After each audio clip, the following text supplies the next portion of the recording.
busca jóvenes estudiantes de diferentes regiones de Holanda para ser miembro de estudiantenraad y na tarea para representar estudiantes para trazer puntos de estudiantes delante y também tem inspraak, que também tem algo de visa também de manejo que em geral o governo de Aruba está aplicar.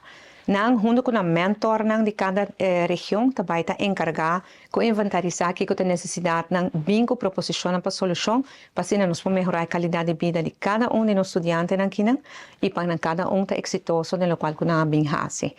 Me agradecer aqui na nosso ministro plenipotenciário Adi Tyson para abrir a possibilidade aqui.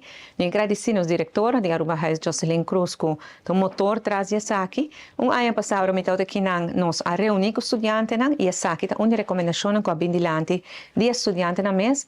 Então, hope contento de mirar ano depois que o estudante a virar uma realidade.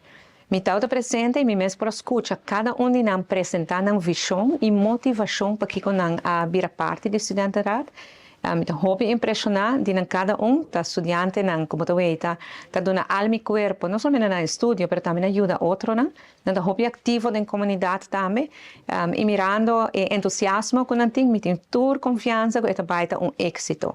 Pois com isso aqui nós estamos fazendo história, Aruba tem seu primeiro estudantenraad e nós temos 7 jovens membros do estudantenraad aqui que têm 30 história como representante de nós jovens na Holanda. Com isso aqui nós espera a primeira recomendação pronto, com o seu trabalho e assim ajuda todos os jovens que estão estudando aqui na Holanda.